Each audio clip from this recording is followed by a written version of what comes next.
these guys have a bright future.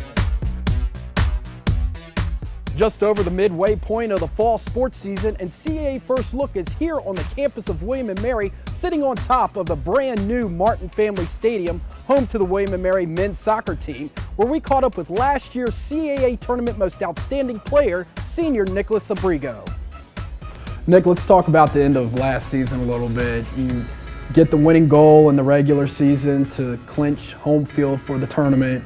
Then in the semifinal game, you get the game-winning goal to advance your team to the championship, and then a hat trick against Hofstra. What made you so clutch in those big games, most important games of the season? Well, I think it just came down to a little bit of fitness. The game that clinched the regular season title and the one in the semifinal were right at the end. And I just got played great ball through. I was able to just get on the end of it. I felt like I was just running for my life there, but just to be the one to be able to score those goals at the end was like a really great feeling, and it was something I'm always going to remember. What changed during that time? You told me I remember talking to you at the end of the championship game. You won the Most Outstanding Player award, and you said in your interview that I'm not much of a goal scorer. I don't really know where this came from. What has changed between now and then?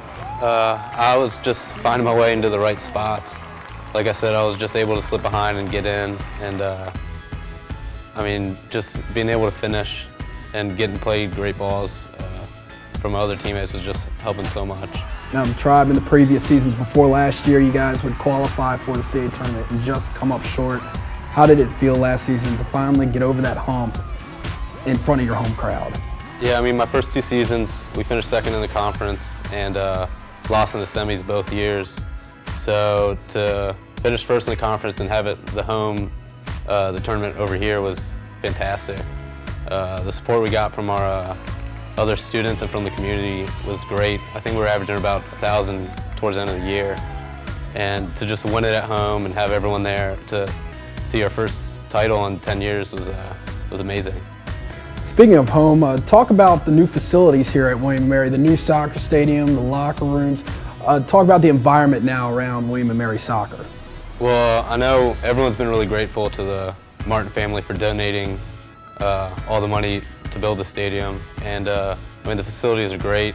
We have the new dressing rooms and the bleachers that seat close to 1,000, which are helping everyone come and support us. And it's just been fantastic. Hopefully we can have the tournament here again and have a great crowd. You've mentioned that after, when you're done with school, you would like to make an attempt to play professional soccer overseas in Europe. What do you know about the game over there, and what do you have to do to be able to play at that level?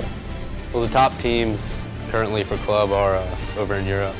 So, to play over there would be fantastic, but that would be a little bit of a stretch. So I'd love to keep playing, even if it's here in the MLS, which has been growing, and a bunch of European teams have just been grabbing people from the MLS. So to get into here will definitely help if I keep playing well to feed me out there. So my main goal is to look for the MLS. Now, this past spring, you and the team went down to Brazil for your spring trip. Talk about that experience a little bit. It was awesome. We stayed with the Cruzeiro club team and played a couple games against them, and they welcomed us greatly. Had great food. Got to talk with the Brazilians, learned a little bit of Portuguese, and to go around the towns there. And we actually went down when it was Carnival, so we got to go into one of the cities and see how they celebrate. Was fantastic. It's a very interesting culture. How much team bonding was there during that trip? Do you feel like this trip was a big springboard for this team going into the year? Yeah, we've always been a close team, so this trip did help a lot. Whenever you go to another country, it's always nice to have other people around that are speak the same language and are experiencing the same thing you're experiencing. So when we traveled around, we'd try to stay in groups, but just to go as a team and play against other Brazilians was definitely helped form a strong bond. Now, that wasn't your only trip to South America that you've been to. You have some family in Chile and Peru. Who all lives down in Chile and Peru? My dad's family is from Chile, and my mom's family's from Peru. They both came over when they were in their young 20s. So the rest of their family is in South America, and they've been following all our games since I've been here. And whenever they can get a game streaming online, they watch it.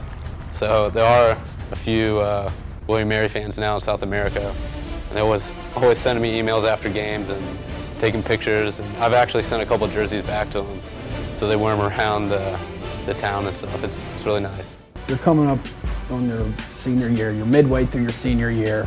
What goes through a senior's mind, or what's going through your mind every game, knowing it's coming closer and closer to the end of your collegiate career? I mean, it's a little saddening, I guess, to know that it's about to come to an end. But the most important thing is to try to finish on a high note. My first 3 years here have been very successful. We finished in the top 2 the first 2, finished number 1 last year.